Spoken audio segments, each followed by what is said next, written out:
Happy birthday to the Gamecube! Nintendo's fourth home console was released in North America on November 18th, 2001 and turned sweet 16 this year, which means it's time to celebrate this purple rapscallion and buy a brand new car! I'm John for the Gamer, and hey guys, I'm back! Thanks so much to everyone who watched the last video and smashed it with 10,000 likes, oh my goodness. Today I'm talking about that teenage GameCube and why I think it's actually a criminally underrated system, while giving you 5 cool facts you might not know about the GCN. And stick around to the end to hear about a potential hint from Nintendo about re-releasing GameCube content in 2018. And hey, if you like these videos, make sure to click subscribe and hit the bell to join our notification squad and stay up to date with all of the great content from the gamer, like my videos. Seriously, thanks for watching, and here's fact number 5. The GameCube isn't actually a cube. Wait, what?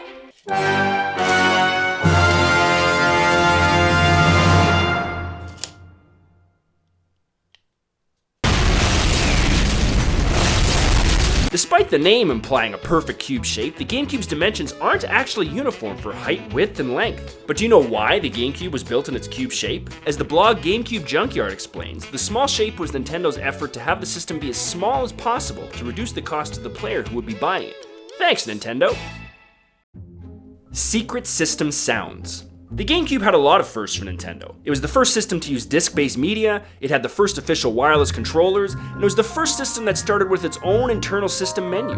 Rather than start right up into the game like the cartridge-based systems of the past, the GameCube had a fun system introduction screen and a little tune that had a secret alternate version for gamers in the know. Okay, so most of you probably already know about these, but if you don't, I'm going to teach you how to find them. The first one's easy, just turn the system on.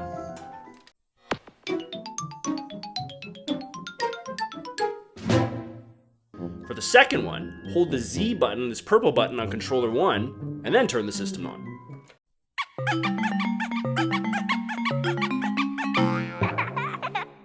And for the third and final screen, you just hold the Z button on all 4 controllers at once.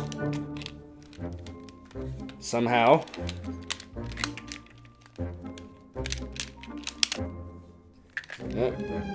Hey. And then turn the system on.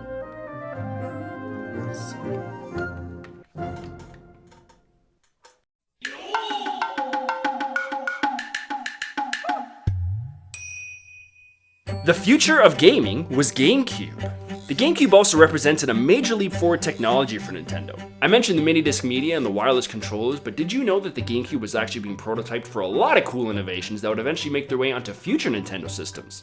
For example, did you know that the GameCube controller was actually being prototyped as one of the first ever to use motion-based technology? Of course, that would eventually get built into the Wii remote in 2006.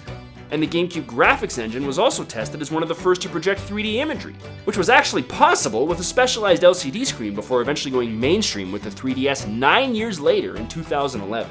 These things might seem normal now, but they would have been mind-blowing had they actually been used way back in 2002.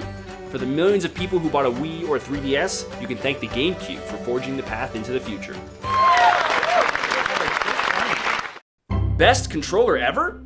There's widespread debate as to what actually ranks as the best controller ever, but my vote has to go to the GameCube controller.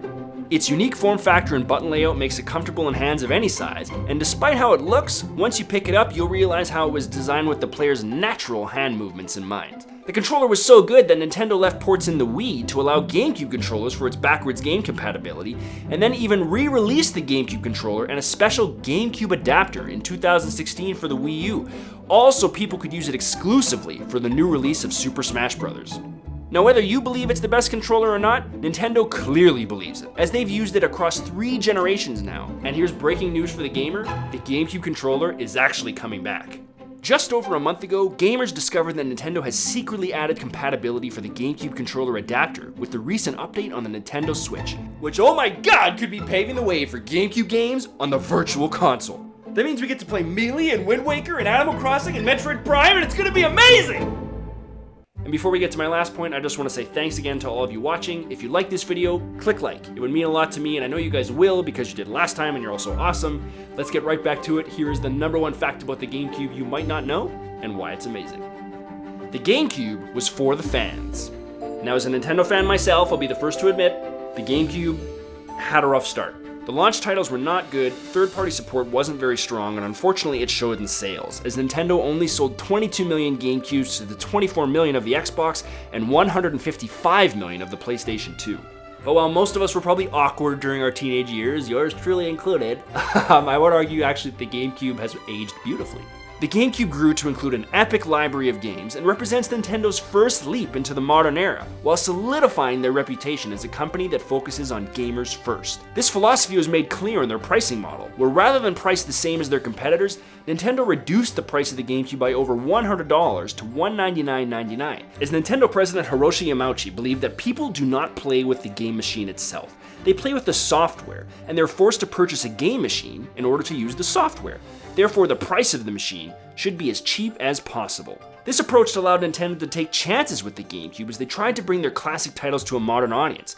From the revolutionary and controversial cel-shaded graphics of Wind Waker, which turned out to be amazing, to taking Metroid Prime to a first-person shooter, also amazing, to giving Mario a water gun and making him kick fruit. Ugh. Not all of these risks turned to gold, but Nintendo did it for you. So as we count down towards Christmas, might I suggest you pick up one of these purple bad boys for the retro gamer on your list and treat yourself to some classic 4-player multiplayer fun. Or just buy a Wii, because it's backwards compatible and then you get both systems. Happy birthday, GameCube. Thanks for the memories.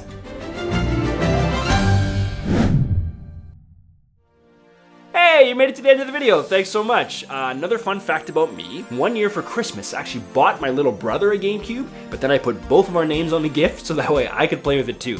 If you like this content, you want to be subscribed to the Gamer, you just click that button right there. We're going to let you know all about our great stuff. You want a new video right now, you can't even wait. Boom, click that button, you're on your way. Maybe you want to say hi to me personally. You can follow me on Twitter and Instagram at John Titley. Yes, that's my real name, and yes, it's awesome. Thanks so much for watching, guys.